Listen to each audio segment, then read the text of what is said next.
this game is going to be different because it's not the Super Bowl. They're a great team. We understand that. All that's null and void if we don't prove it on Thursday night. Fastball end zone. Kelvin Benjamin. Welcome back, KB. Batted up in the air and intercepted by Thomas Davis. Wow. Truck in right. Newton right pylon. Touchdown. It's not my job to, question the official, but it's not fun getting hit in the head. Here comes CJ. 3 blockers on front. CJ 15, CJ 10, CJ 5, CJ into the end zone. Touchdown, Denver. Kick up in the air and going to be intercepted. Chris Harris handed to CJ Anderson to the goal line. Denver touchdown. Snap placement. Kick on the way, and it is wide left. And the magic ain't done here at Sports Authority Field at Mile High. Well, hello there. Happy Friday. We made it to the weekend. Welcome into First Take. Thank you so much for hanging with us. Stephen, just me and you? This is a new experience for me. Gosh, I don't think here. yes, I feel you being touched. I get it. Because listen, I have never in my career been in studio on First Take. I've been the one out of studio my entire career. Max comes in 2 months on the job, not even 2 months on the job, and suddenly he's the one chilling in LA and I'm in Bristol. What the hell is wrong with this picture, Max? The tables have turned. What is wrong? Best pound-for-pound fighter in the world. Chocolatito's fighting out here. Nothing I can do about it. I got you. Is he really? Saturday we got to talk about that one day. He's the best pound-for-pound. I got to talk to you about that later. Yeah, well, I like Andre Ward as #1 pound-for-pound, but there's a consensus around Chocolatito right now. I'm a Ward guy on that level, too, but we'll talk about that later. Yes, we will. Max, good morning. How you doing, Molly? I'm good. I'm ready to go. And also coming up, Stephen A., you have a big announcement, which I'm really excited about. Yes, I'm very excited about it. Don't worry. Top of the hour number 2, I will announce something that I think is going to be very, very, very good and very entertaining for a lot of folks out there. Yes. Stay tuned. I'm excited. First Take fans, you're going to like this one. I know. I co-sign on that one, so please stay tuned. But we're going to kick things off with the season opener, of course. The champs beating the Panthers again with a 21-20 win in the Super Bowl rematch. Cam felt the pressure, taking a lot of hits last night, including some shots to his head that were not penalized. Cam's teammate Greg Olsen spoke after the game about that subject.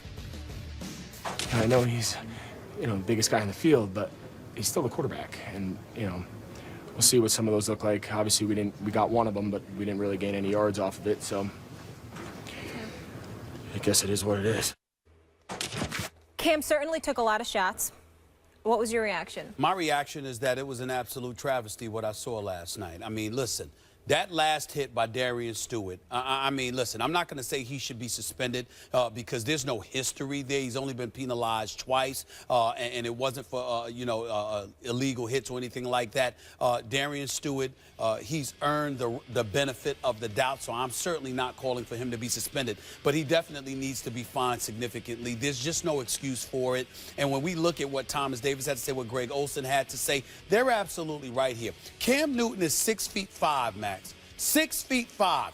That's to hit him in the head. It's one thing when he's going down and there's a headshot that he ultimately incurs. It's another thing entirely when he's standing up, he's running, and all of a sudden you knock him upside his head. And by the way, I'm not talking about running plays because I understand when you are running the football, outside of the pocket and you're running upfield, calling running plays for Cam Newton, which, by the way, the Carolina Panthers should really rethink that strategy. I understand hits of that nature in that regard. But when you are scrambling in the pocket, when you are trying to get away from DeMarcus Ware, well, it is 1.5 sacks, of Von Miller, who had a sack as well, a key sack as of late in the game. When you're trying to get away from those guys and you're just scrambling outside of the pockets like a typical quarterback, and you see a guy like Darian Stewart literally lunge into him and knock him upside his head, I don't give a damn about the penalty being offset because of intentional grounding or whatever it is. That's nonsense. This is the quarterback position. We've heard the NFL we've seen the NFL go through extraordinary lengths, Mac, to bring attention to the need to protect football players, obviously overall, and in particular, the quarterbacks. Cam Newton is 6'5". He is 260, and there's no question in my mind that that has a lot to do with how he is being treated. He's basically being treated like he's the NFL's version of Shaquille O'Neal, when Shaquille O'Neal was playing in the NBA and could barely get a call because he's so dominant physically, et cetera, et cetera. That's what a lot of people are saying. You reading my notes? Are you reading my notes? No, not at all, obviously. But I don't buy that, Max. I don't buy that at all, and here's why. Because unlike Shaquille O'Neal, you're playing the game of basketball. They're trying to keep you from dunking the ball on their face, et cetera, et cetera. This is football. As a quarterback, you can do damage, but essentially you're at the mercy of the defense because they get to hit you, and unless you're running the football, you don't particularly get to hit them back. So there has to be some level of protection. If this was Tom Brady, he'd be protected. If this was Peyton Manning, he'd be protected. If this was Aaron Rodgers, he'd be protected. If this was Drew Brees, he'd be protected. If this was Big Ben Roethlisberger, they would be protected. Now, obviously, they're different kind of players, and I understand that because they relent a little bit. Not Big Ben so much, but the other guys relent. When pressure's oncoming, they really just concede to it and live to fight another day, whereas Cam will punish you. But I'm talking about specifically within the pocket. There is no reason on God's green earth why they got away with putting those hits that they put on Cam Newton last night. And there should be extensive fines. How he was not examined for concussion protocol throughout the game. Even though he was talking and all of that stuff, I don't want to hear it. There's something wrong with this picture, and the Carolina Panthers were right to bring it up. I'm glad you brought up the point about the pocket because, well, when he's running the ball, he's a running back. When he's in the pocket getting ready to throw, he ain't a running back. But I want to make this very clear, and you anticipated my point there. Cam Newton is the new football Shaquille O'Neal. That's what's happening here. Cam equals Shaq. And that's not just because he's big. Lots of guys are big. It's because he's big and so dominant that the other team goes, well, what can we do? There's no way to stop this guy. I guess we're going to have to, quote unquote, bend the rules. And the officials, because they're human beings, also look at the and go, oh, my God, what can you do to stop that guy? I guess the opponents are going to have to do that. There's going to be some kind of looking away from these kind of things. It wasn't fair to Shaq. It's certainly not fair to Cam. And it speaks not only to the size, but the quality of Cam Newton's play. Now, there are two issues here. There's the safety issue, and there's the athletic issue. The athletic issue I just discussed. And then there's the safety issue. Shaq is playing basketball. When you bang down low, it's not the same thing as getting launched, helmet-to-helmet contact in the NFL. That's right. It's really dangerous. And sorry, rest of the world, if Cam Newton is so awesome physically that he is able to impose his physical gifts on the position. One of the reasons he's an elite Tier 1 quarterback, Stephen A., one of them, there are others, but certainly a big reason is his size, strength, and overall talent. He's able to impose himself physically on the game of football and at a position where you're not supposed to be able to do that. And yet he does it, and I think it's just kind of accepted practice at this point. You can treat him a little differently than you can treat others. It's not fair to Cam. It's not right, and it should stop. It should stop. You're absolutely right. And here's the bottom line. It's not fair to him. And I'll tell you another reason why it's not fair, because you didn't bring this up, Max Kellerman. Let me tell you something. Cam Newton is a big boy for a quarterback. But he ain't a big boy compared to 300-pound, linemen coming at him, 285-pound linemen coming at him, linebackers that are 250 like locomotives coming at him. He's not that big to them. So when I look at it, I'm saying to myself, that's no excuse. It's no excuse to get away with doing this. The NFL has to step up. The officials have to step up, and they have to make sure that they protect this. This dude is a superstar in this league. Still Tier 2 in my mind, by the way, but a superstar nevertheless, because he's the reigning league MVP. Because as y'all well know, for me, Tier 1 are people who do it consistently. Yeah, we know the one-year wonders don't do it for me. I'm not going for that. Tier 1 are dudes that have a history of excellence, not 1 year of excellence. It's very simple. I don't know why I see camera people looking at me, you looking at me, Max Kellerman looking. I don't know what the hell is wrong with any of y'all. I speak fluent English. Tier 1 is consistency. More than 1 year, not one hit wonders. You know what boggles my mind about that, Stephen A? You, of all people, you're a very common sense approach person. I am. So you mean to tell me if someone wins the Heisman Trophy turns pro, gets better and better, then plays at MVP level and is correctly awarded the MVP and takes his team to the Super Bowl. And then you just saw from him, by the way, last night, real toughness. Like, my issue with Cam last year is, Cam, everything's okay. I don't care. Dab, good. Sign balls, give them to kids. I love all that stuff. Jump on the loose ball in the Super Bowl, Cam. He showed such toughness last night. He reminded me of Eli Manning on the Super Bowl run where San Francisco, with that great defense, Eli had turf coming out of his helmet. It was twisted halfway around his head, but he stayed in there, gave his team a chance to win. Cam did the same thing yesterday. In spite of all the hits that you're talking about, in spite of the ankle, because it looked like, oh, my God, like, let's not forget now, for a minute there, everyone held their breath. What's going to happen to Cam? He comes back in the game. He leads his team to a position where a 50-yard field goal wins it. He led his team there. And by the way, they also kicked it and then got iced out and it didn't count and had to do it again. Like, he can't also kick field goals. Well, listen, I think if you look at Heisman Trophy winner, MVP, Super Bowl appearance. Stop.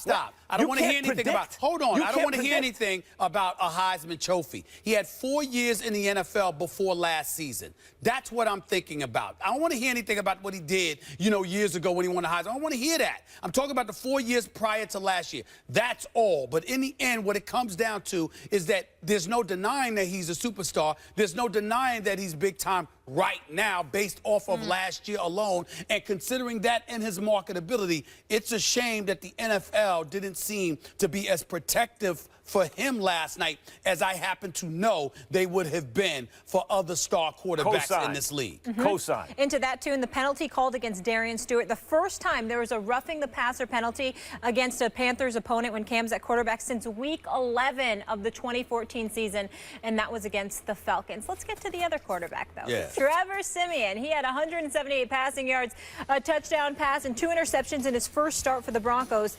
Siemian's the first quarterback to lead a 10-point fourth-quarter comeback in his first career start since Josh Freeman in 2009. Stephen A., did Denver prove that they can win with Siemian? I can't believe I'm saying this after just one game, but yeah, I must confess, I was quite impressed with this kid, Trevor Siemian. He showed a lot of poise. He can make the intermediate passes. He can throw the ball deep, Max. And when you consider Demaryius Thomas, who had a really good offseason from everything that I've heard, along with what Emmanuel Sanders can bring to the table, with C.J. Anderson, this is a Kubiak offense. One of the things that I underestimated here, I totally forgot about the troubles Kubiak had last year because his offense is different than what Peyton Manning wanted to run. And so when you look at it from that perspective, having to adjust to Peyton Manning's wishes, then ultimately Peyton Manning getting hurt or getting benched after his 4-interception performance against the Kansas City Chiefs, bringing in Brock Osweiler, having him perform for you for about 6 or 7 games, then getting Peyton Manning back in that game against San Diego. Denver went through a lot last year. Gary Kubiak had to work through a lot last year. And that's entirely different this go-round. They're the reigning defending Super Bowl champions. Their defense is on another level. Right? I mean, these brothers are something special. And even though I knew they would be, I just said to myself, where you going to get points from? Then I saw C.J. Anderson running the football. Then I saw Demaryius Thomas catching a pass. I saw Emmanuel Sanders catch 5 passes. I saw Demaryius Thomas catch 4 passes. I mean, I'm just looking at these guys. And Green, he had 4 receptions as well. I'm just looking at it, watching this game last night, and the poise of Trevor Siemian. I have to confess, I'm looking at Trevor Siemian and I'm saying, well, damn, he did look better than Peyton Manning looked last year. It's just one game. Nobody's trying to say he's going to be Peyton Manning. Nobody's trying to say he's going to be better than Peyton Manning. But the Peyton Manning that we saw last year wasn't the Peyton Manning that we saw for the previous 17 years. So as a result, Trevor Siemian is better than that, was better last night, rather, than that product we saw behind center for the Denver Broncos last season. And with this defense looking as much as it did, here's how far I'm willing to go. I was going to pick Kansas City to win the AFC West. I can't say that right now. I can't say that right now. Denver looks special. I sold you. Yeah, they did. And let me tell you the thing about Siemian that impressed me the most. He has improvisational ability. That not just in terms of reading what's there and figuring out what he needs to do in the moment that maybe is not scripted or maybe is not his first option, but the way he even gets rid of the ball at times when he slings it, sidearms it, whatever he has to do to make the play. Some of those screens to C.J. Anderson turned out like that. Also, Demaryius Thomas turned out like where you saw things from Siemian that said, that is an NFL quarterback who has the ability to get it done even when things aren't perfect, and they're rarely perfect. You look at Demaryius Thomas and Emmanuel Sanders. I'm not saying that they're the overall best receiving core, but I don't know that there's a 1 and 2 or 1 and 1A, because sometimes when you watch them, you go, are we sure Demaryius is better than Emmanuel Sanders? I don't know that there's a team that has 2 as good as those guys. You know, Brandon Marshall and Eric Decker are fine, but Eric, you know, as a pair, they're not as good as Demaryius Thomas and Emmanuel Sanders. And then the defense is special, not only because of the playmakers, and this is going to sound like corny, cliche football talk. They don't give up. They just don't give up on themselves. After the first half, you know, at one point it's 17-7. You're like, boy, this is, if you're a Carolina fan, you are confident. Denver's being outplayed. They're just the inferior not so fast. They're not just so quickly the inferior team. They don't give up on themselves. They continue to play hard all game, and the defense is so special that it catches up. And my big takeaway from the game, more than anything, and they discussed this on the broadcast, John Elway, no one's infallible. And John Elway, no one's above criticism. But I'll tell you what, talk about a guy who deserves the benefit of the doubt going forward. I mean, it's unbelievable.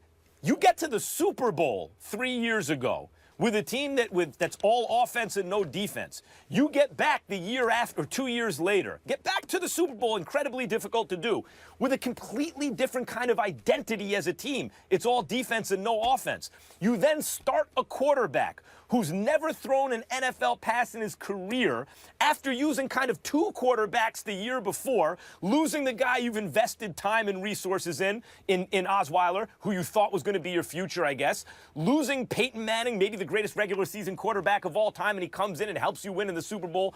And you win a game like that week 1 against a highly motivated team that people like Stephen A. Smith think have a very good chance to win the Super Bowl. You got to give it to Elway. Well, I got to give it to Elway, respect him, but it is just one game. Let's not put on the pom-poms too quickly. We want to give respect to the Denver Broncos and recognize the fact that they should be able to win the AFC West. There's still Pittsburgh and New England in the AFC, which we will discuss a little bit later on in the show. But let's also not absolve Carolina's defense from this equation. You had a 10-point lead entering the fourth quarter. You're the reigning NFC champions. You just got smacked around in the Super Bowl. Your offense gave you a 10-point lead. You were up 17-7, even though Cam, costly interceptions, you've got to think about that. Bottom line is that this defense should have been able to do a better job. A guy by the name of Trevor Siemian, who we both concede was more than respectable and impressive, particularly with his poise.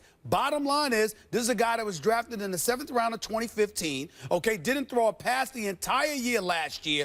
In his first regular season game of his career out of Northwestern, okay, shows up in the Mile High City for the reigning defending Super Bowl champions, opening night for him against the team they met in the Super Bowl, who had all of these guys returning in their starting lineup outside of Josh Norman. And you lose a 10-point lead in the fourth quarter. Don't you have to credit Kubiak for that? I mean, you tried to give him credit earlier, and Kubiak is an Elway hiring that looked a little bit at the beginning like, what are you doing? Because you're hiring your boy, and he's brilliant enough to make lemonade out of lemons. Well, he's smart enough to listen to Elway. Congrats to him, because I damn sure never saw that stuff in Houston. Again, I'm not going to throw the pom-poms out there too much on that level, but again, I'm going to get back to Carolina's defense. Because I'm thinking about Carolina's defense. Absence of Josh Norman, what are you going to be able to do collectively? Their front 7 is elite. We understand that. We get that. They can get at the passer. They can defend the pass. The interior in between the seams, we know they are no joke with Kuechly and Thomas. We get all of that. But if you got a 10-point lead against what essentially amounts to a rookie quarterback, and you lose that game, that is not a good thing. That is not a good thing. Okay, they lost the game, but Stephen A., again, they lost the game and Kubiak ices the kicker on a field goal that would have won the game. The game was won, and Kubiak pulled that out of his hat, I'm talking about the 10 points you got. I'm talking about the 11 points you gave That's up. football. It's not like, the other side has players, too. They have a plan, stop too. It. Your defense... I mean, what are you going to say next? That there's cloudy skies when it's going to rain? I mean, who the hell doesn't know that? Of course there's other guys on the other side. The Panthers were beating mean? the Super Bowl champions and then put themselves back in position to win the game. They gave up 14 points. Well, yeah, you're going to give up points sometimes. To a rookie quarterback in the fourth quarter. That's a problem. What's the final score of the game, Stephen A? It doesn't matter. It's 21-20. Wasn't a shootout. I know that. But you don't give up a 10-point lead in the fourth quarter to a rookie quarterback. That's all I'm saying. Well, occasionally it happens, and we've seen it from rookies. I got it. I remember that. I remember that, Max. Occasionally it happens. No big We've deal. seen this. We've seen this from rookie quarterbacks in recent years. It's not like the old days where everyone had to hold the clipboard for years and years, although, Siemian did it last year. A rookie seventh rounder? Yeah, not exactly a rookie. What do you mean he's not exactly rookie? He didn't throw a pass in a regular season until last night. He still had experience in the league, and we've seen. He was practicing. He practiced. That what you gonna come with me next? Oh, he practiced a lot. He had a lot of practice time. Really? Yeah. Really? Yeah. Yes, it makes a difference. I thought that we said, look, practice. You can't emulate game situations, particularly when you're going up against an elite team. What happened to that notion? You trying to tell me you're throwing that out the window now? He played well. He's on an excellent team. They fell down. They didn't quit, largely because of their defense and Kubiak's offensive scheme and the fact that Siemian played very well. They came back. Ultimately, they should have lost the game on the field goal. Kubiak also pulled that one out. Max, you're such a beautiful man, Max. You're just such a nice guy. I mean, Mr. Tony Robbins himself, all enthusiastic. Let's see the silver lining. Let's find it there. Really? That's what you're doing? Oh, yeah, give him credit where credit is due. Oh, please.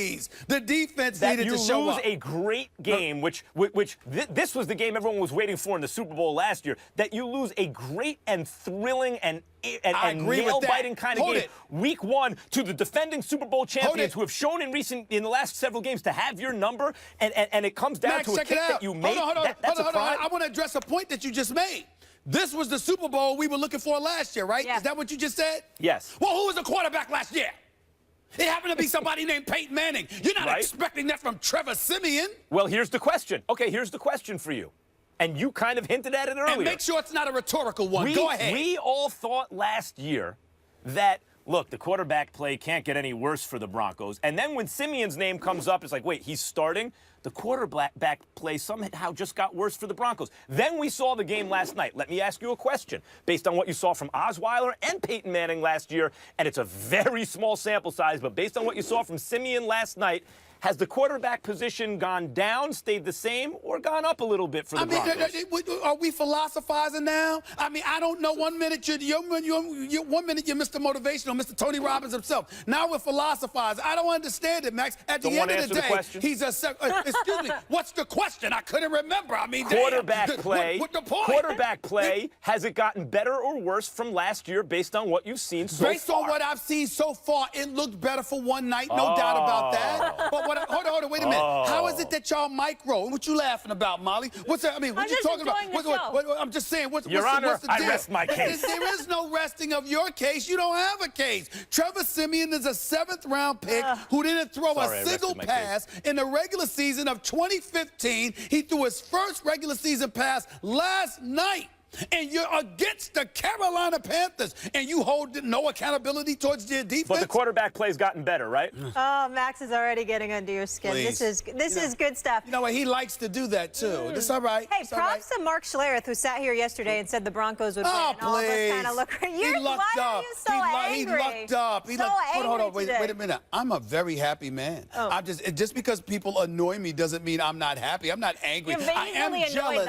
I am jealous of Max. Because he's in L.A. and I'm not. But other than that, I'm fine. Max is alone. We're together. I had to get up at 4 o'clock in the morning today, all right? Oh, love you too, Stephen A. All right, including the playoffs, the Broncos have now won 6 straight. He's complaining about getting up 4:30. Really? We're so sorry. We're so sorry for you, Max. We're so sorry. For Max please. Over that same span, the Panthers are 3-3.